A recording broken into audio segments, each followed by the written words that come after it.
Hey everyone, welcome to Tony's Time. This is Tony George from DocSports.com, and he is IC Indian Cowboy. Arun, Shiva joining me here today, and we are talking NFL. It's already week 14, Arun. A lot of questions were answered last week. I thought a big one was answered on Monday Night Football about the validity of the Buffalo Bills, who I've been bragging about all year long, who I got a couple futures tickets I'm holding. And basically, I thought it was a wild, wacky week. Your thoughts real quick last week, just to recap in terms of I thought it was going to be a dangerous week in the NFL.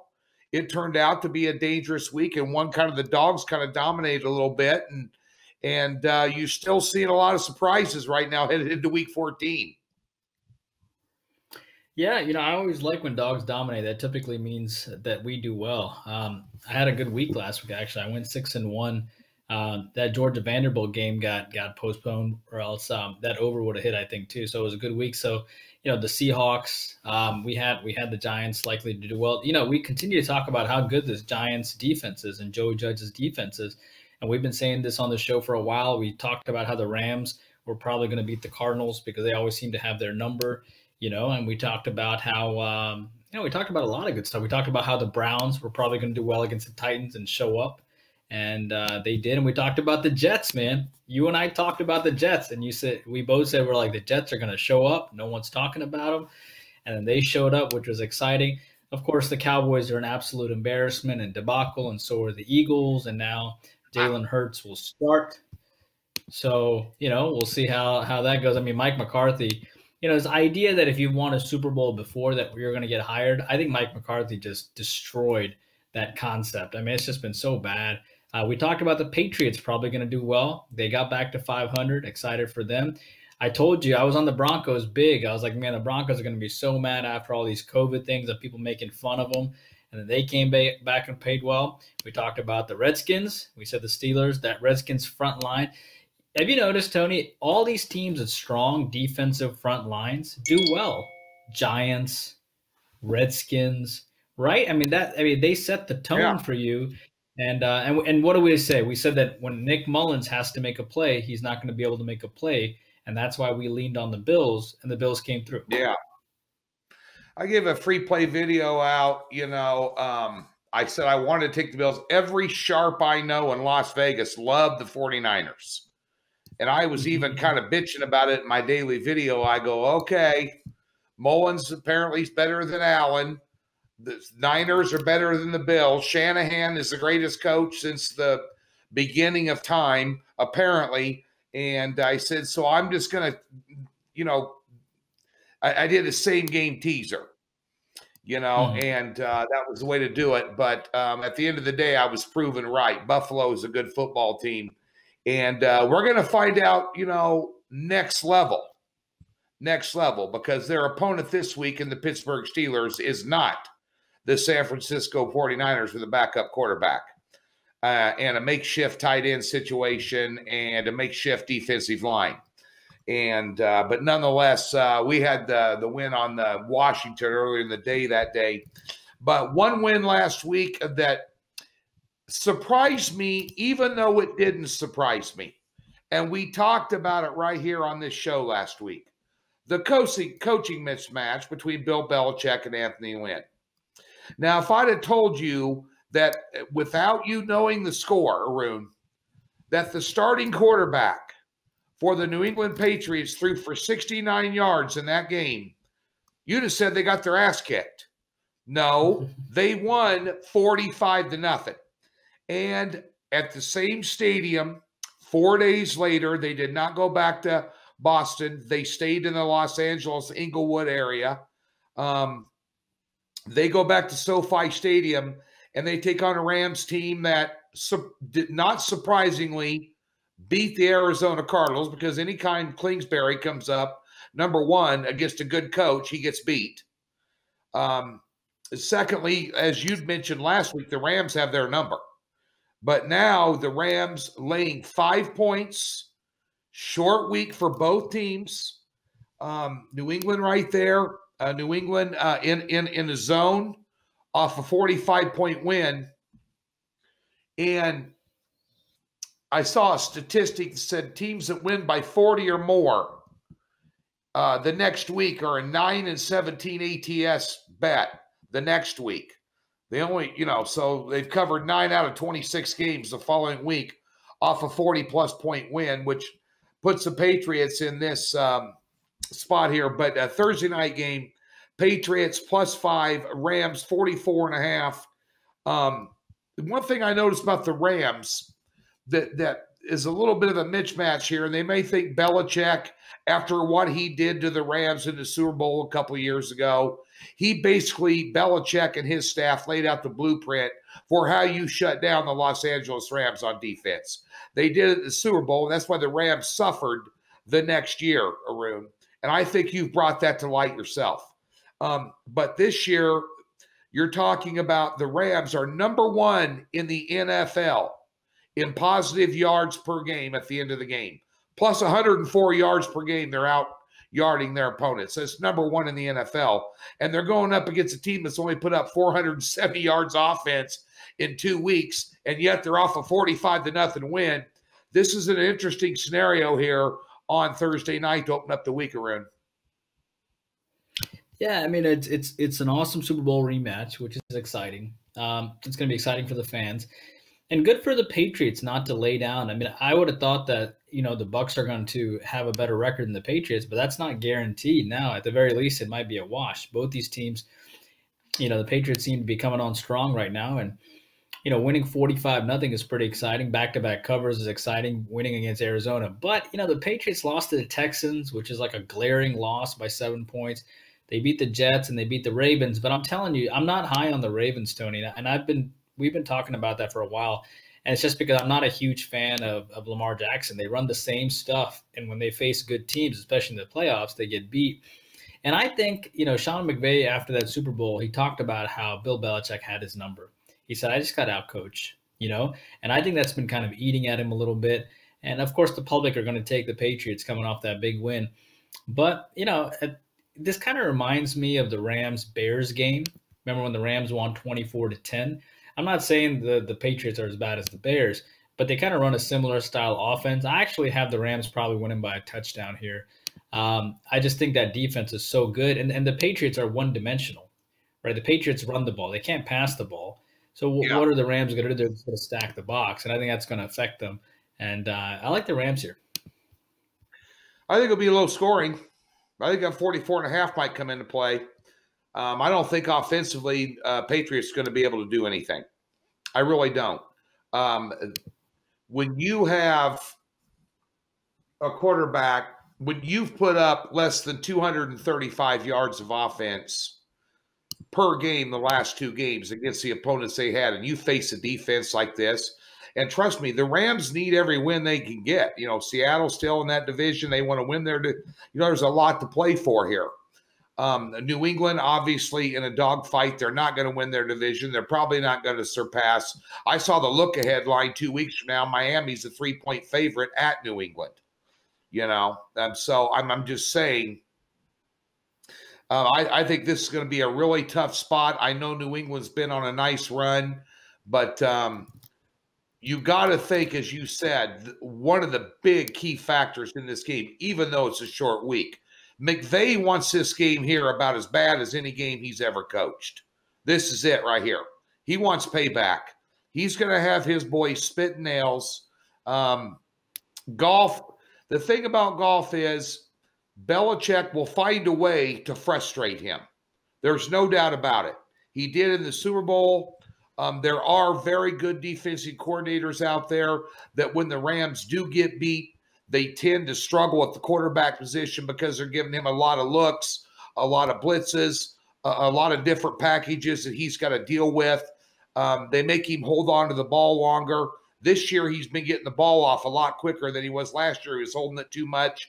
But we'll see how disciplined golf is in getting rid of that ball and this, that, and the other here. But I hate to lay 5 in the NFL, but I think the Pats come back down to reality here. You could continue to win with, I hate to say this, but a team that won 45-0 last week, but you cannot continue to win without offense. You can't continue to win at a high level and be a playoff team if you're not putting up at least 300, 330 yards a game in the NFL offensively.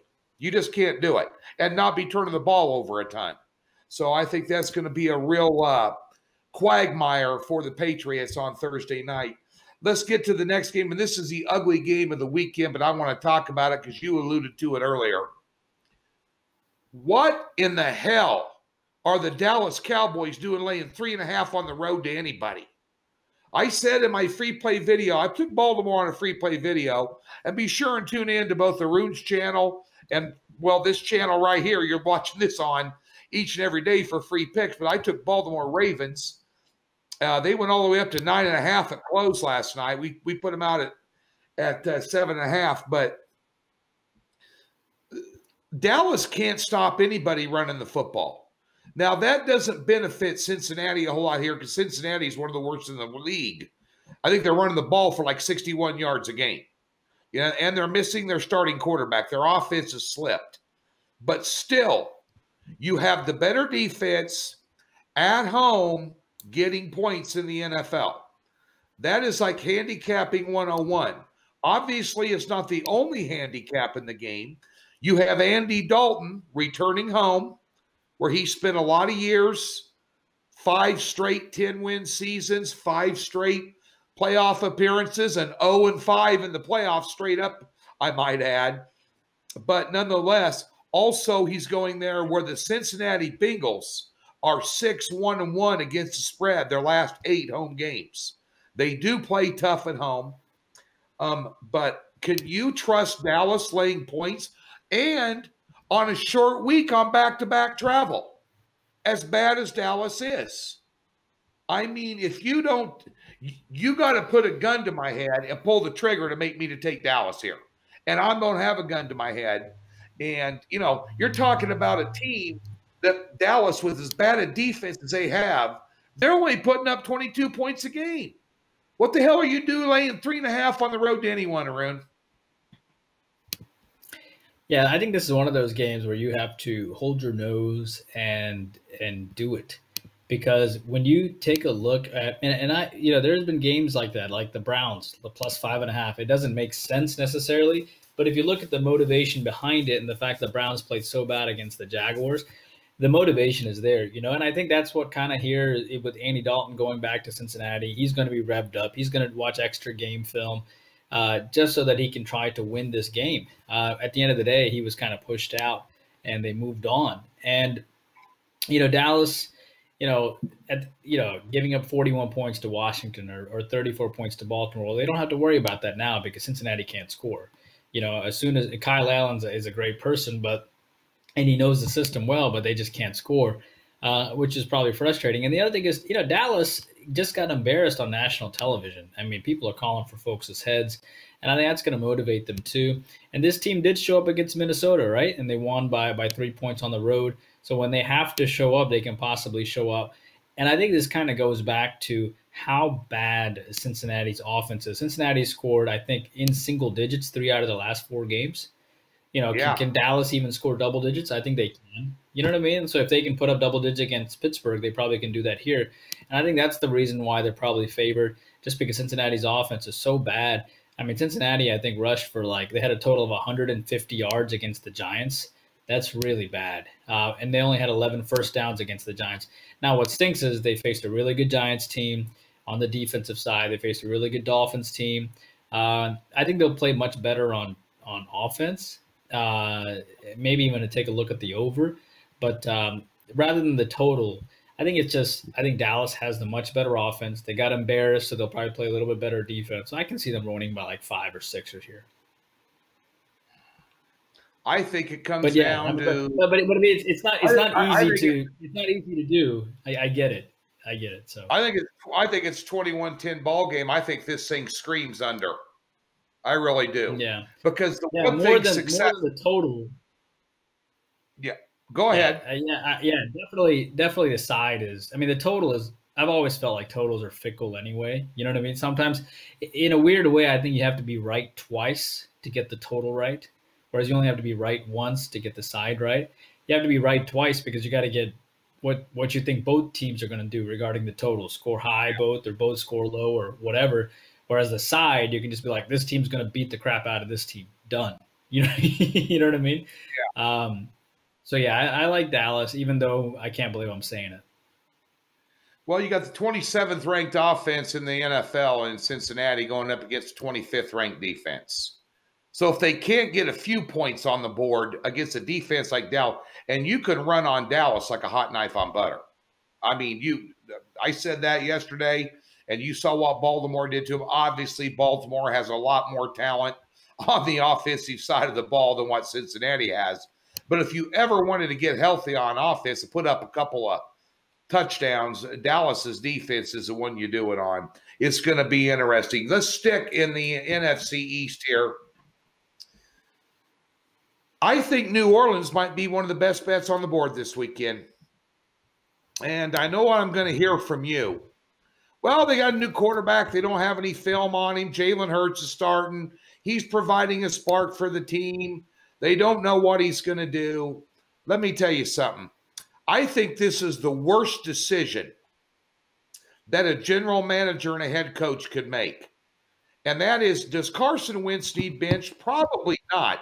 Your entire offensive line needs to be hauled out in the middle of the parking lot and put in front of a firing squad because they are so frickin' pathetic. Carson Wentz, any sort of drive that they established, any sort of offensive charge that they mounted was completely and utterly on Carson Wentz's, shoulders. He manufactured things to happen on the run for his life, get beat up the entire game, and now he's a scapegoat. I don't care about the $124 million contract, this, that, and the other. Somebody with some braids had the thought that he had enough talent to command that type of contract. But here's where the decision is going south. If you're going to install a rookie quarterback in a football game in the NFL mid-season, when you could pick and choose your spots to put him in, why in the living hell would you do it against the number one defense in the NFL? Because the New Orleans Saints defense is one of the best defenses in the NFL, and they will have no mercy on him. They will blitz him in passing situations. They will get to him, and you could destroy a young quarterback in a game like this, Arun. I've seen it happen over the years, and I just don't get it. You take a look at this now. New Orleans on a 9-0 run, 5-0 against the spread. They're manufacturing wins without much of a passing game. However, they did put one up against your Falcons last week, unbeknownst to me, because I took the Dirty Birds last week. Let's not go there. I'm going to start blaming you in a minute. I was so pissed off at that one. But nonetheless, I think this is a really bad spot for Philadelphia. Obviously, with the way Washington's defense and the Giants' defense and the Giants overall are playing, and of course, Washington beating the only unbeaten team in the NFL on Monday, there's no way that Philly and Dallas stand a chance of even thinking about sneaking up and winning this division. You got two other teams that are playing vastly better, but New Orleans, in my opinion, could name the score here. And I know they got Kansas City on deck, but I am bullish on the New Orleans Saints in this game. Yeah, I mean, I've been high on New Orleans for a while now. That was our top play against Denver. It was our top play against Atlanta as well the first time when they faced Taysom Hill. And right. Yeah, I have a conspiracy theory. I think the conspiracy theory is that Doug Peterson wants Jalen Hurts to fail, because I think he kind of feels bad for Carson Wentz. And I think he just wants to tell the Philly fans, who are probably, I don't want to call them the worst fans in sports, but they're very vocal. You know what I mean? They're very vocal fan base. Brutal. They're very brutally fan base. And so it's like, all right. They're the only fans in the NFL that will throw snowballs at Santa. That's how bad they are. Yeah. I know they take a lot of And Carson's taken a lot of heat, but it's not his fault. You know, we talked about it. He has no offensive line, no weapons, no nothing, so many injuries, whatever. And I think Doug Peterson's like, all right, you're blaming it on Carson. Let me put Jalen out there, and then you see what happens. And it's not fair to Carson Wentz that he keeps taking the blame. Let him just – I think Doug Peterson knows his job is secure. He's won a Super Bowl, and it's not because of the GM. I think Doug Peterson wants the GM fired. And I think Doug Peterson's like, all right, this is the guy you drafted. They could have had Jefferson. You know, they could have drafted Jefferson instead of they drafted Jalen Hurts. You know, if you pay Wentz all this money and then you go draft. So I think he wants to see the GM get fired. So I think that's why he's like, yeah, I'll play him against the Saints, and then he'll look horrible and get destroyed, and kind of proves his point. And I feel bad for Philly because Philly only lost. I mean, they beat Dallas. They beat the Giants, which is actually a really big win. They beat them by a point. They lost to Baltimore by 2. They lost to the Steelers by 9. They lost to a very good Browns team by 5 on the road. They lost to Seattle by 6. And they hung in there against Green Bay. I just feel bad. And I think that, Jalen's going to look on a few good throws, and he's going to run the ball pretty well here and there. You still can't throw the ball to anybody. And the Saints and this might be Taysom Hill's last start before Drew Brees comes back too. Yeah. So I think he's going to be looking forward to playing well and kind of showing what he can do. Because every week's a tryout, right? Because some team is looking to see, hey, maybe this could be our guy. You know what I mean? Yeah. I like the Saints too. Yeah, I think he's going to get some passes in here. He stepped up the passing game last week against the Dirty Birds. He looked good doing it. He's continuing to develop his arm. We all know his prowess with the RPO, the run pass option, and he's a tough quarterback. And he makes some good decisions, and he provides a dual threat for a defense to scheme against.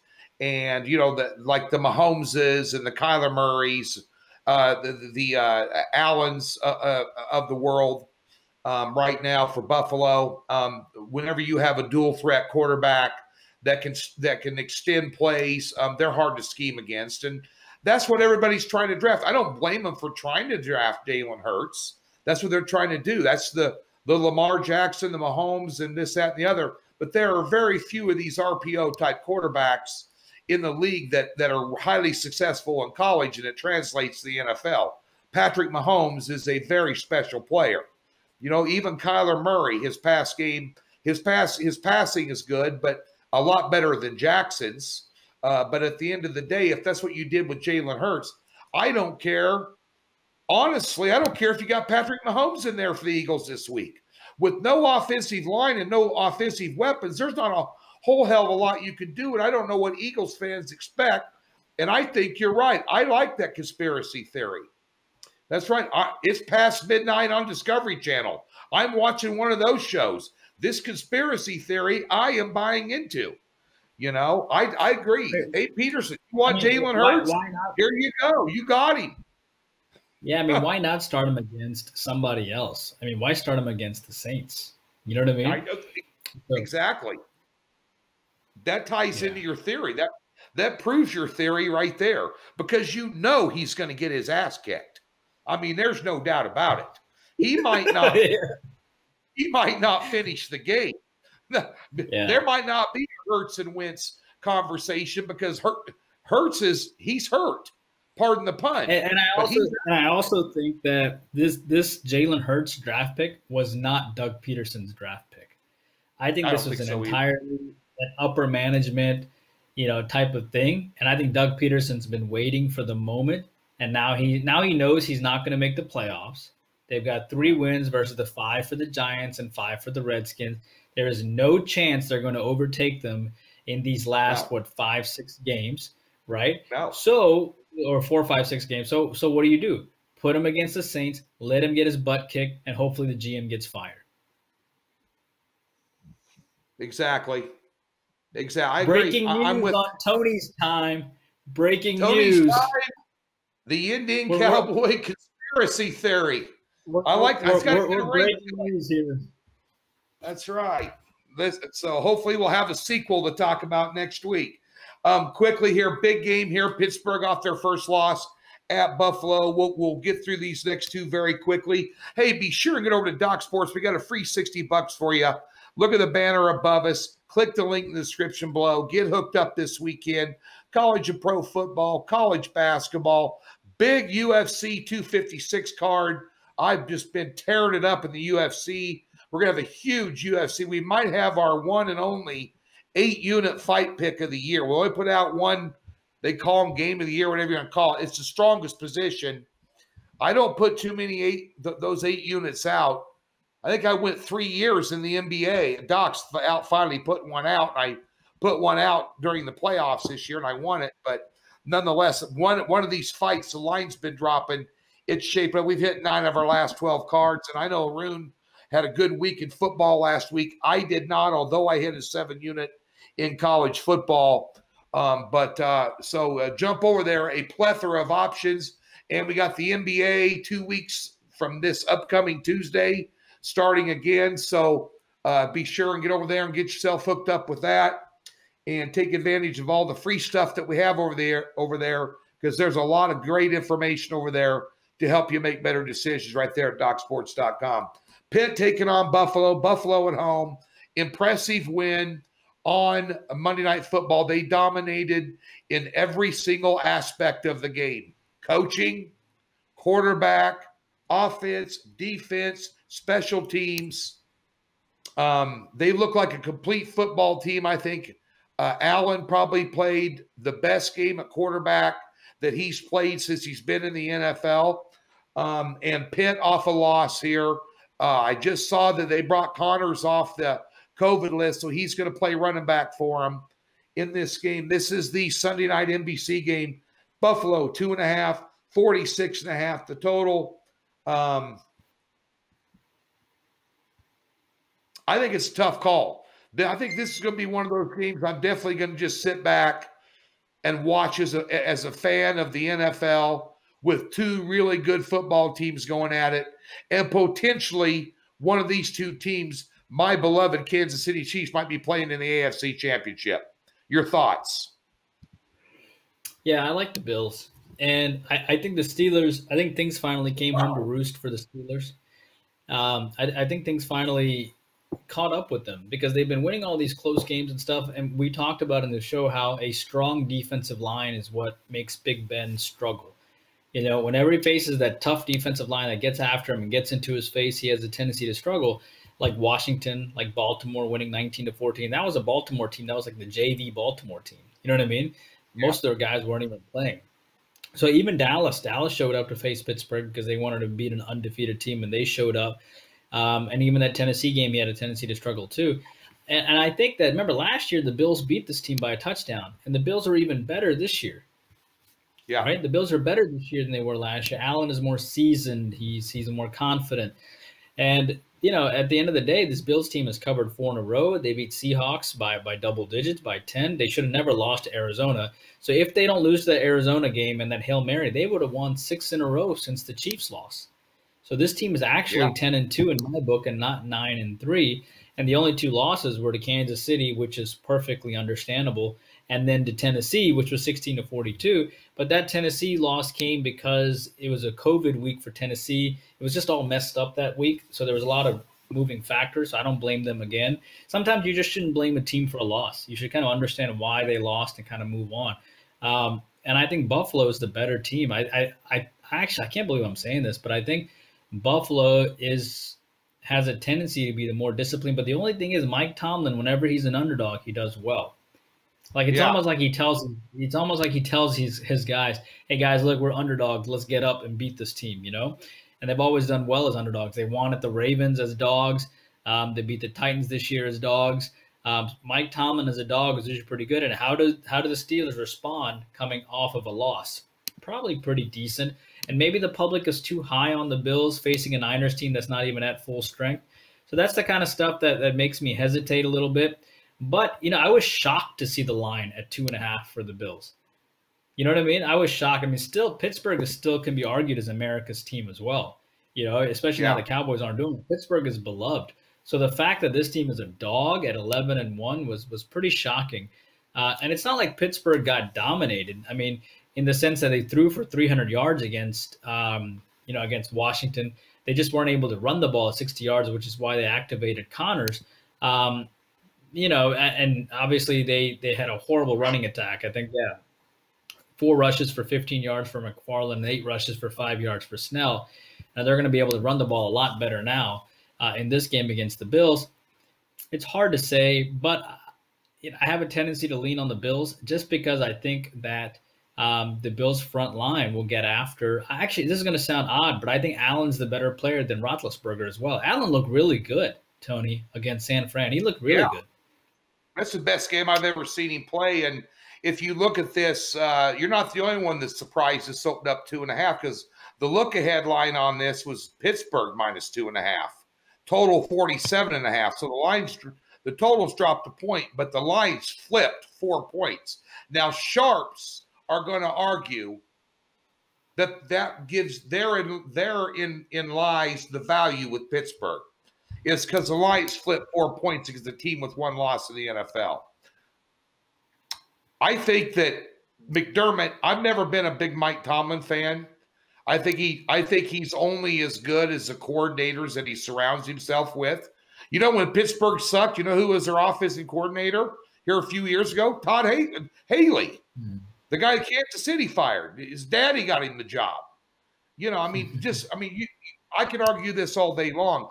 But one thing that you did mention that scares me away from both the Los Angeles Rams and the Buffalo Bills this week, at least right now on Wednesday, is the fact that Tomlin and Belichick are great underdog coaches. Matter of fact, the last 23 times Bill Belichick's been an underdog, he's covered 18 of them.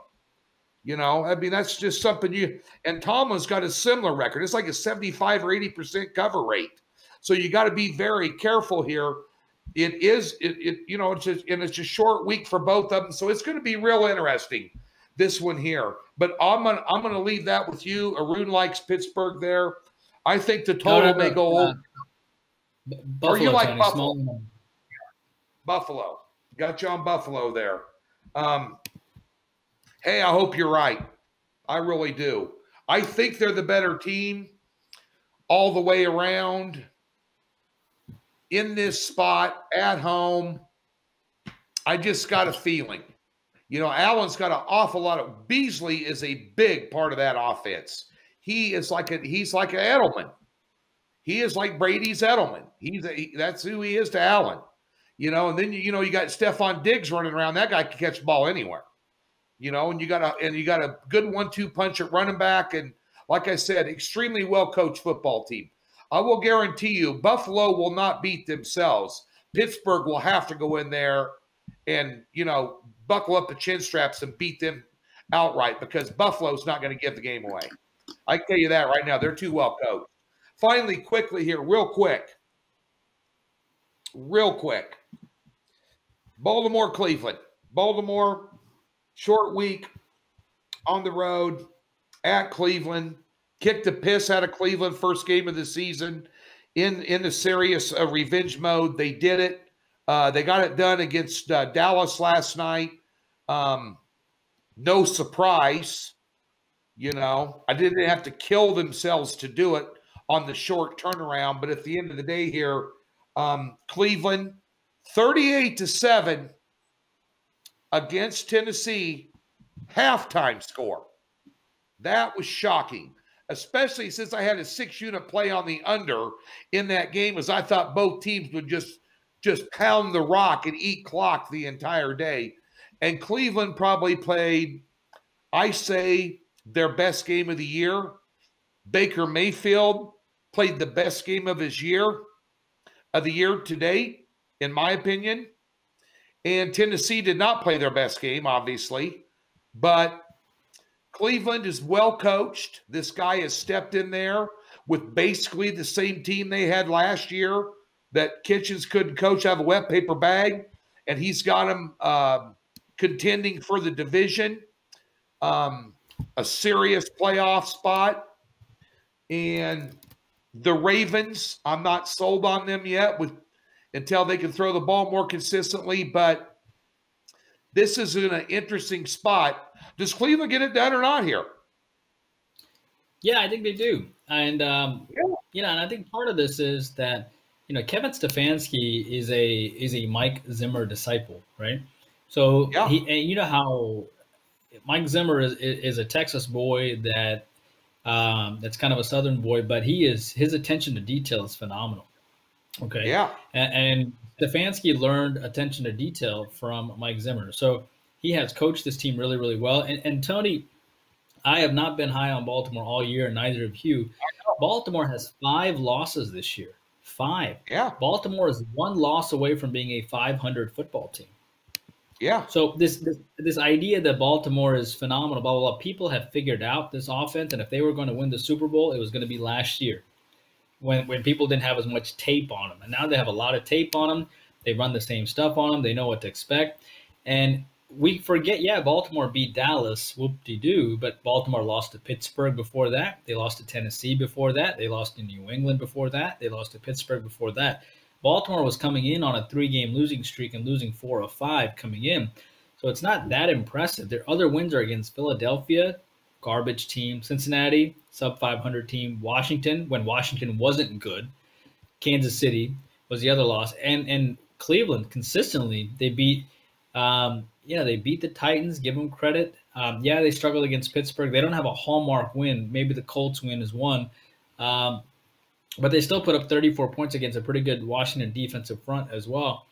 I think it's time for Cleveland to kind of finally show up against Baltimore.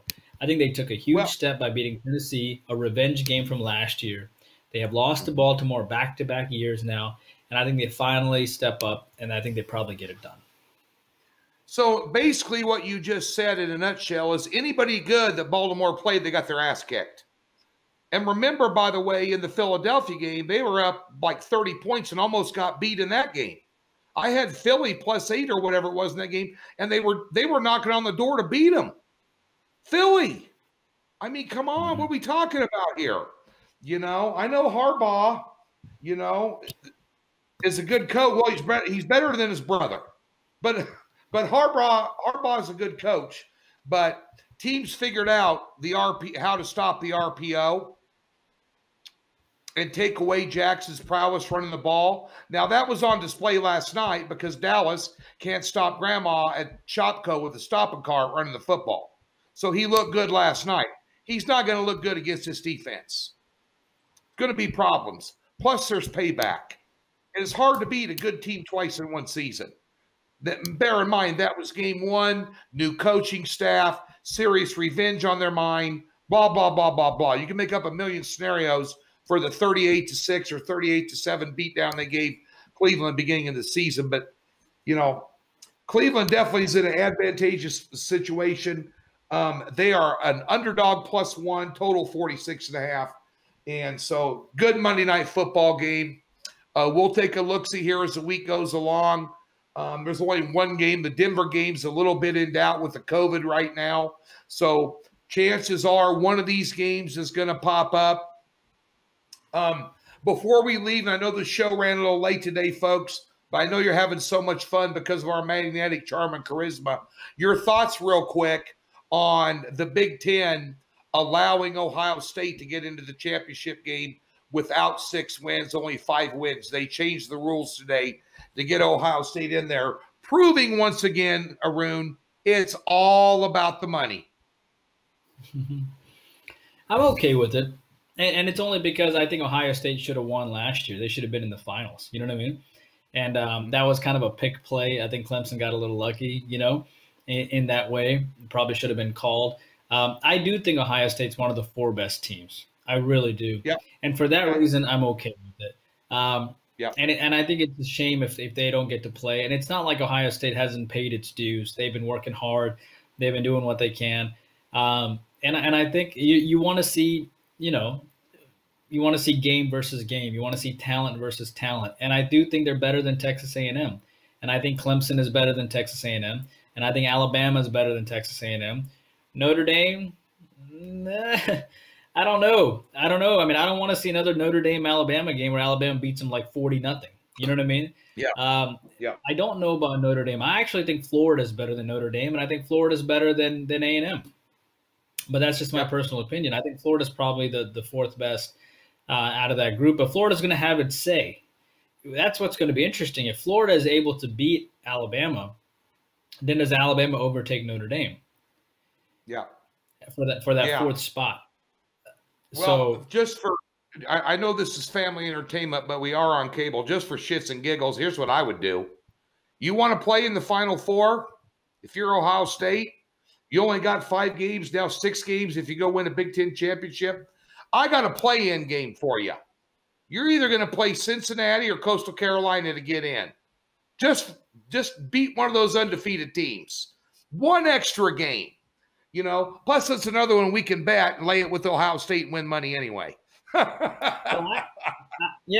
I actually like the idea of, you know, how in college basketball they moved it from 64 to 68 teams, and there's 2 more games to play in.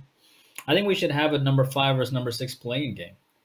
Yeah, and I think that would be fun. And that 5 and 6, then you get 2 more teams in, and then whoever wins that, you know, is able to kind of have a, you know, whoever is that team gets the, you know, maybe the 5th and the 6th. Maybe you put a 5 and 6 versus a 7 and 8 together. You know what I mean? Yeah. And then you have a bracket of 6 teams.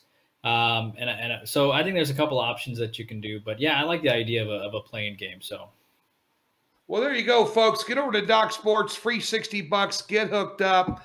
Big weekend, NBA around the corner, red hot in college basketball. Arun's tearing it up in football. We got a big UFC card this weekend and a potential, for me, possibly only one game the entire weekend in the NFL, and that would be my NFL game of the year this weekend. Potentially, if the line stays steady. Get over to Doc's, check it out. For IC, I'm Tony George. Thanks for tuning in.